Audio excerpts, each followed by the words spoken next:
सुनेंगे भी सही। आप में से बहरा कौन कौन है? हाथ खड़े करो। कोई नहीं, सबके कान सही है।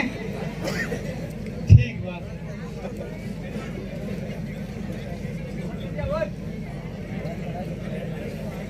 दोस्तों, आप और हम लोग सब मिलकर के आज जिस जगह पर आदिवासी समाज के मामलों के ऊपर, मुद्दों के ऊपर चर्चा कर रहे हैं, चिंतन मनन कर रहे हैं, ये बहुत बड़ा संवेदनशील इलाका है कि नहीं है? आप मेरी बात में छाट के नहीं बोलूंगा, 2-5 मिनट ज्यादा नहीं बोलूंगा, मगर ध्यान से सुन रहे हैं कि नहीं सुन रहे हैं? दिल्ली का नाम सुना है कि नहीं? दिल्ली देश की राजधानी है, बड़े बड़े नेता लोग रहते हैं, बड़े लोग रहते हैं। बंबई का नाम सुना है?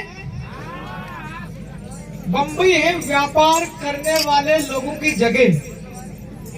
व्यापार करने वाले आदमी को कहते हैं बलवई जी व्यापारी।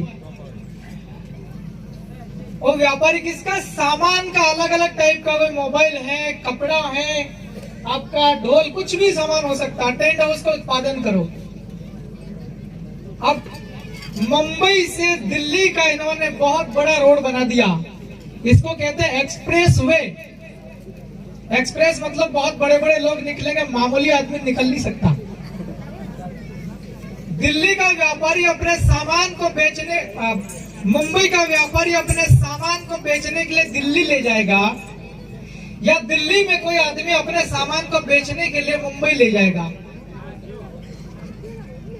अब आप सब लोग 2-5 सेकंड के लिए चिंतन करो, चिंतन शिविर है, चिंतन करो कि सामान दिल्ली से मुंबई जाएगा और मुंबई से सामान दिल्ली जाएगा, तो सामान बनेगा कहां से? बनेगा कहां से? है? ये बड़े बड़े लोग सोच रहे हैं कि 8 लेन जो एक्सप्रेस वे है वो ग्वालियर से बहुत ज्यादा दूर नहीं है। मेघनगर, थांदला आपके इधर का भी आ गया, गुजरात का। ये भी, ये जो 8 लेन एक्सप्रेस वे है बहुत बड़ी, इस इतनी बड़ी रोड से बहुत दूर नहीं है। तो बड़े बड़े लोग बीजेपी वाले कह रहे हैं कि ये जो लोग हैं, चाहे ग्वालियर हो, चाहे मांडली हो, मेघनगर हो, इनको खाली करवा लो, इनकी जमीनें ले लो और यहीं पर उत्पादन करेंगे। उद्योग बनाने की विचार चल रहा है। अब दिल्ली के बड़े बड़े नेता, सरकार वाले, और मुंबई के अंदर रहने वाले बड़े बड़े व्यापारी, व्यापार करने वाले, ये चिंतन कर रहे। वहां पर भी चिंतन शिविर चलता छुपे छुपे। भाई आप और हम लोग बैठ करके सैकड़ों की तादाद में चिंतन शिविर कर रहे हैं, लेकिन वो लोग भी टेलीफोन पर चिंतन शिविर कर लेते हैं। वो चिंतन शिविर कर रहे हैं अपने इस इलाके में औद्योगिक इलाका बनाना, उद्योग बनाना, यहाँ पर ऐसी ऐसी फैक्ट्री डालने की तैयारी चल रही है। अब आप सभी 2-5 मिनट चिंतन करके मुझे बताओ कि क्या हम लोगों को हमारे इलाके के अंदर फैक्ट्री डालने देना चाहिए? कितने लोग अपने इलाके की जमीन देना चाहते हैं? हाथ खड़े करो। नहीं, इधर आपको देनी है जमीन, हिकड़ी देनी मिल जो है। अरे समझा नहीं होगा, हो सकता है मेरी बात।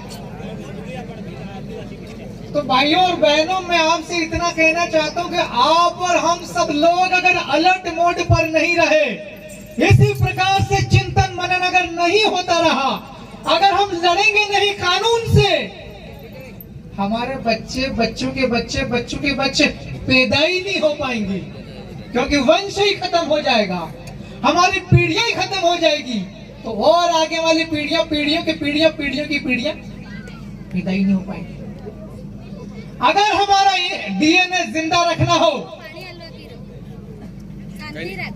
इस मुल्क के मूल बीज का डीएनए अगर जिंदा रखना हो, इसी प्रकार से आप सबको इकट्ठा होकर के लड़ते रहना पड़ेगा।